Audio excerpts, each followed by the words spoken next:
future-ready children. It's actually a very, very big sentence for us to discuss, but maybe next 30 minutes we'll give a little bit of insight what we think. One word, only one word, what future-ready means to you? Well, good afternoon, everyone. For me, future-ready means that it's not the exams, but a child is capable of handling his or her life properly. For me, future ready means that we need to be more adaptable. More adaptable because we are changing. Technology is rapidly evolving, and with that we need to adapt. So that is my one word, to be adaptable or adaptability. Sounds good. Hi everyone, good afternoon. My one word is prepared. Hi, good afternoon everyone. My one word is self-aware. So I think we are all growing, so self-aware. Hello, good afternoon. For me, the one word will be resilience. If any child is able to bounce back after any changes or if anywhere he is getting rejected but he is able to bounce back, I think that is the best future ready child. My word is independent. So the children being able to think for themselves. Sounds very good. My one word would be well-being, so that the children would actually also be ready to take care of themselves and be mindful of their own emotional well-being. So we can continue on the same, basically same topic. Ms. Patricia, if you would tell us what you see as the 2-3 foundational skills required in the future for our little children today. Right, thank you. Thanks for that. So, the first thing I think about when I think of children in the future is, and the skills that are required, is independence. I look around Dubai, I've lived here for over 22 years, and I look at children, I'm in and out of preschools, nurseries, kindergartens, and one of the things that I really, really feel is important as a skill, so it can be learned, is to encourage independence in children. That's the very first thing. It's the time management. We impose a certain time framework to teachers, and we find that they're not able to do it according to the time management. There is where is our lack. Like we have to improve the standard wherein we can make a time frame. Like we do have calendars, we have hours fixed in India. In India, we have not more than 4 hours of teaching. Whatever you have to teach, you have to finish it within 4 hours. So bringing so many concepts in India is very difficult. Sum it up with one thing. I truly believe that when we enter a classroom as an educator or as a school leader, we leave our baggage at the door. And then we enter with a calm mind, because we are being accountable for those lives and their day ahead or their weekend ahead. So even small emotions can become very big, whether we are adults or children. So we have to be very mindful for that. And when we talk about teacher well-being, I believe that 2 things are very important. Number 1, doors for communication are always open. Number 2, we need to support our colleagues. This isn't the best way that they learn, but we're constantly under pressure of, especially when the children can go home and say, I just played. So they don't understand that, but then it's up to us and the adults in the room to visualize it, link it to the skills and show them that the play was the how, but this is the why, the side of it.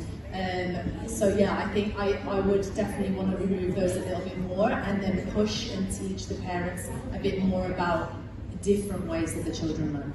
Absolutely.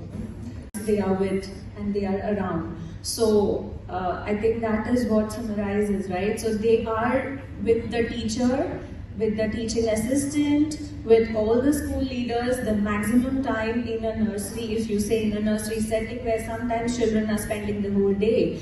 So more than their parents, many a times they are with us as adults in the nursery. So we have to focus on that well-being part for all the adults that are present, because that will definitely reflect on the children.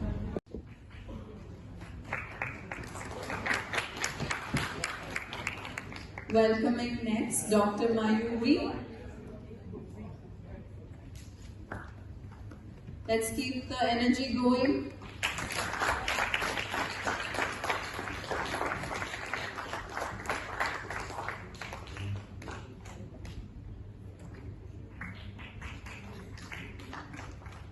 Welcoming Miss Amrit.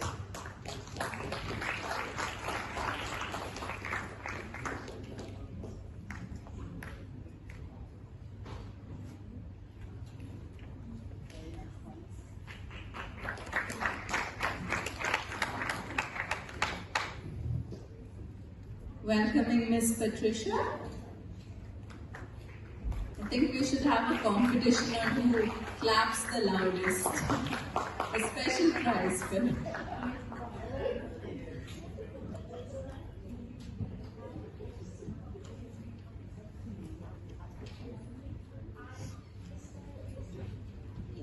Next we have Miss Divya Shankar.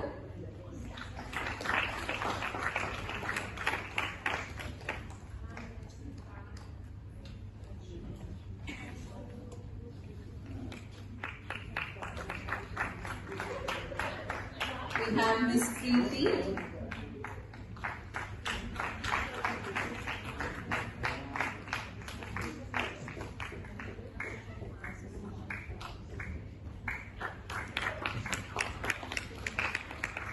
And the head of EYFS and FS1, who I forgot to introduce earlier. Please welcome Miss Suzanne.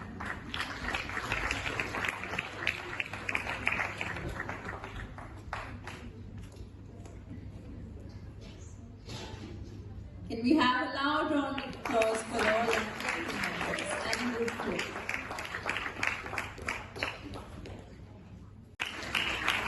And my topic today was the role of a teacher in nurturing benefit mindsets. So what I did is I grounded myself, sat there and thought. I prayed with Dr. Pramod. I prayed that my hippocampus comes into play and that my neuroplasticity allows me to make that change, adaptable change.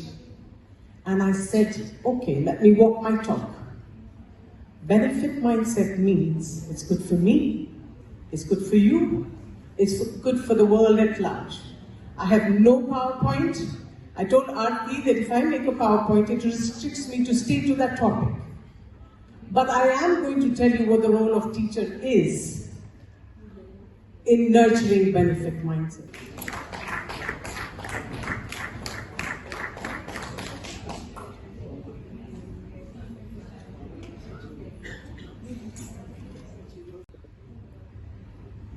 Now in this research, I took 3 parameters, which is the mental quotient, emotional quotient, spiritual quotient, and quality of life. And whether they impact each other, and just reminding you, this is for adolescents and adults. I'll come to why it comes to the early childhood. This intervention was developed over 34 years. Now what was the result of this research? Mental quotient, there were small but significant increases in the mental quotient. MQ refers to the reflective thinking, mental clarity and self-regulation. The ability to pause, think and respond consciously. The intervention produced a statistically significant but modest improvement in MQ, reflecting the fact that cognitive habits are slower to change once established. This finding is important because it shows that reflective capacity is trainable, but also suggests that it would be far more robust if cultivated in early childhood. And potentially some strategies and why not some practice that you can implement in your work. This is me.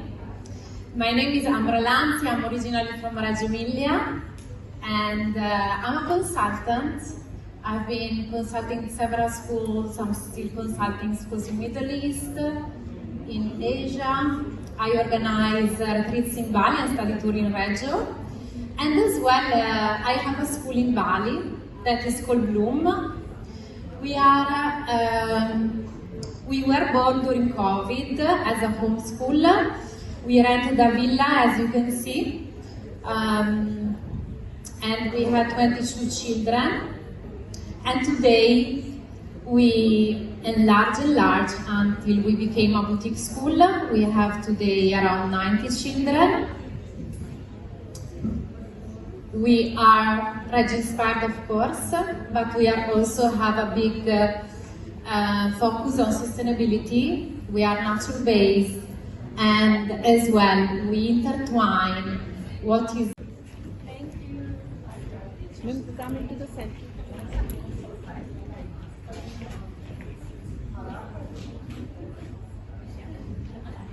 Look at. So I was thinking that since we would have had lunch, we will just quickly have a look at what we see in future.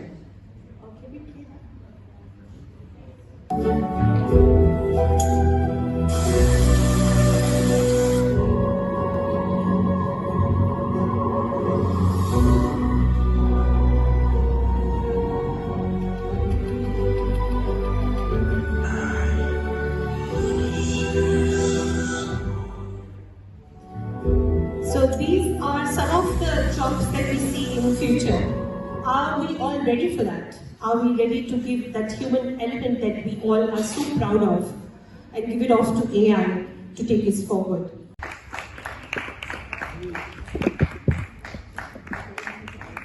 Fast in 6 minutes, so let's start. I'm cognitive behavioral therapist, psychologist, PhD candidate in the education science. Why balance board? Why digital tool now for our children? I will try to explain. I'm so happy to pass all exams very well, and I'm from very small country. Can you see the number of inhabitants? Just 1.5 million people in our whole country, not city. So, and this is my city, very green and beautiful. And my story starts when I was psychologist in school. I found children who cannot pay attention to subjects, mathematics, reading. They are putting in special programs. Children with learning disabilities. I had to work with them because I'm special pedagogue also, but I couldn't succeed. And I found they cannot pay attention to the subject. And I started to make my survey with 121 children, and I found 65% of those who have any difficulties in learning have very low attention span and short-term memory. And why is it so important? Because we will see later. And this was the reason why I created social entrepreneurship. This is our social enterprise, and we try to help children to rise up attention, and we try to help teachers to understand that we need to teach children with movement, not sitting near tables and waiting very, very good behavior. This is my press school. I am press school founder, and we created this kindergarten in nature. So I say we have to learn in movement. Movement is not to move on the balance board. Move is to go out. Move is to do any things in real life, like in Bali. They do a lot of things in nature. And also I created the development center, and I did a lot of research. My research topic is about mathematics skills. What helps to improve mathematics skills? Does really balance and coordination can help? This is my research topic. And now look at memory. Why short-term memory and why attention? as we all know, this is very, very necessary to calculate, multiplicate, to read, to understand instruction, to pay attention to what I'm going to read about. All our life is just about attention. Also, you can pay attention to me because your brain say to do it. And what helps to increase attention? As we all know, it's awareness, to be aware of things, what I feel, what I think about, where is my attention, to be aware of things, what is happening around, and also movement. Not just running around, movement what increases cross-coordination, motor coordination, and balance. This is my puzzle. When I worked in school, I said I will be teacher till my end of life, because I love to be a teacher. And I said to my father, please create this balance board. It will be more easy for me to work. Because I started to walk, like walk, cross your fingers, cross your arms, cross your body, and we were training and learning multiplication or other things. I was so tired, and father helped me. He created this balance board. Unfortunately, or for happiness, this was a really good tool, and it helped a lot of children. More than 300,000 children have benefit from it. There is no video, right? Can you go back somehow? Okay, are we going to try? No? Okay. So this is balance board. The child has to stand and move the ball, and we put any tasks in the sidebars, anything. Science, grammar, English, anything you want to teach. And I asked this person, he's a neurologist, to measure what happens in brain when children learn on the balance board and when they learn near the table. What happens? Huge table, but in short. Stress level goes down, attention and interest and excitement and focus is going up, like 4 times. You see this yellow bar is when child is doing exercises on the balance board. And then we created another balance board connected with an app, because we know our children love to sit in telephones. I don't like it, but I want to cheat them. I said, okay, you will have short balance board, you will have app, and you will move your body and the ball in the app. It's a very boring app. There is no dopamine, some dopamine, but it's not like gamification app for learning. And I cannot show you because the video is not going.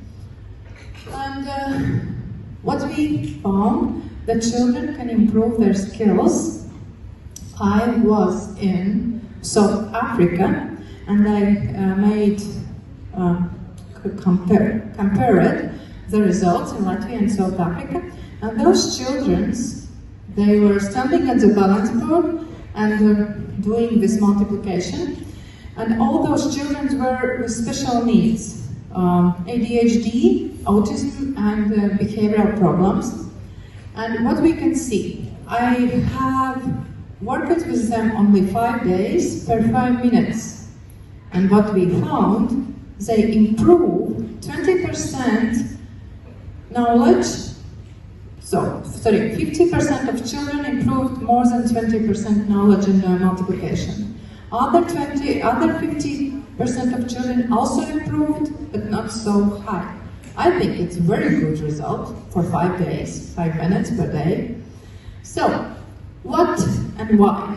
As we know, motor coordination balance, improve our brain, oxygen is high, electrical activity is high, our brain parts are in better communication, and the result is higher. And also children are more happier to work, doing play and doing movements, not only sitting near table. Yes. And the same happens with reading. As we all know, we need to scroll our eyes to be good in reading. And this is how we train with this balance board and the ball. Also with reading skills, we had experiment in our kindergarten. Those children who has gone to school and who should read, they couldn't, all of those. And for 4 weeks, we tried to improve their reading skills by doing those motor coordination and balance exercises. And they improved quite well and quite good.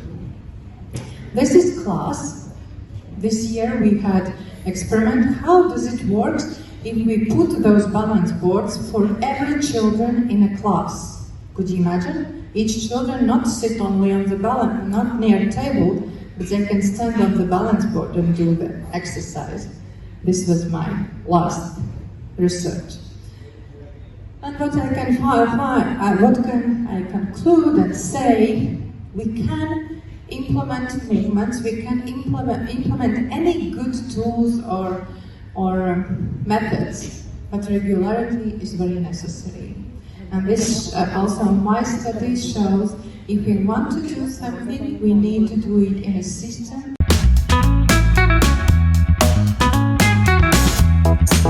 The individual award category.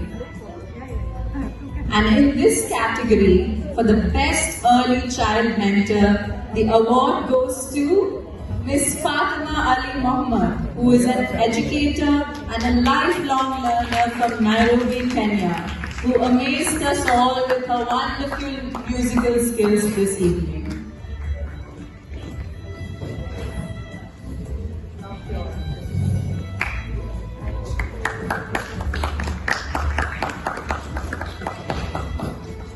And the next award goes to Ms. Sonia Kale, who is the Principal Trustee of ADK School and College, Mumbai, India, in this category of Inspirational Educator.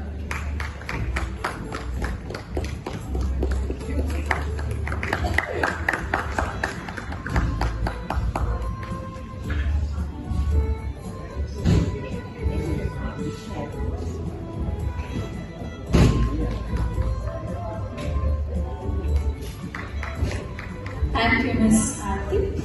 At ECDF, everyone is a winner. So now we have a memento for all our delegates of the ECDF International Educational Tour of the 4th edition, and a warm token of appreciation given by Dr. Vasavvi. So we first welcome Ms. Gandhi Kaur from Delhi, India. Next we have Ms. Soma Devdas from Assam, India, who is the franchisee of Tender Petals Preschool in Guwahati.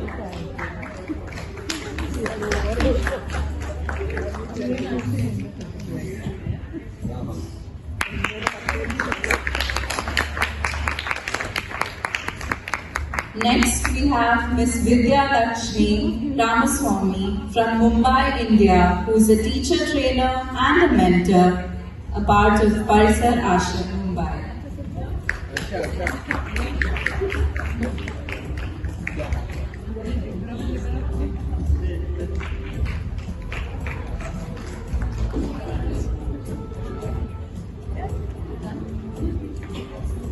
Calling Mr. Swapnil Murthy Gaikar from Mumbai, India, one of the directors of Gaikar Life Skills Private Limited from Gaikar Foundation.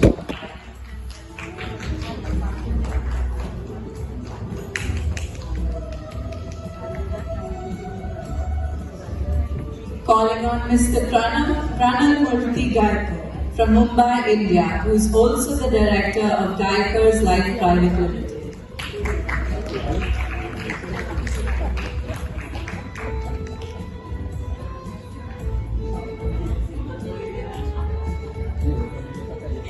Calling Ms. Neha Singh, who is a researcher student at Ambedkar University, Delhi.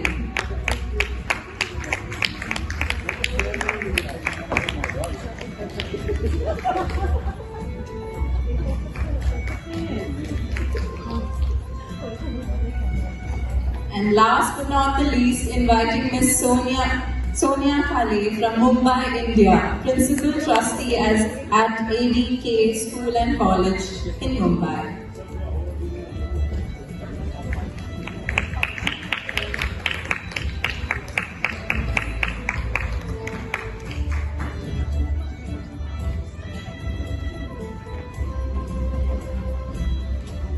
So with this, I think before our vote of thanks by Ms. Mohana, I would just like to say thank you all for accepting my mistakes and making that a little moment of humor. Thank you so much. I'm not going to keep it any longer than just saying thank you to everybody who was involved in making this morning possible. All of you to come from various places in India, ECDF, Parisar Ashad, Dr. Omar, you really graced the occasion. Thank you, and waiting for all this long. It's really amazing. Thank you to Manoj and his team, Sagar, Shekhar, thank you very much. Prachiti, she has always been a pillar of support for everything. And Akhila, she has been amazing. Thank you very much, all of you, and to the management of Global Schools Group to have hosted this at Glendale International School. Thank you. Thank you so much, Mohana, and entire family of Glendale School. Yes, thank you. And thank you all the delegates from India. And I think there is one person who really deserves the award, right? Guess who that person is? Usha.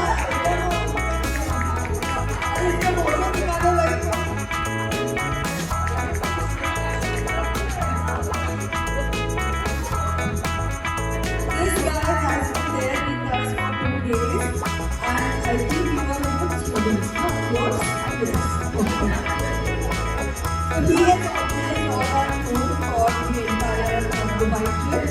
So, and he's very entertaining. And he learned a lot.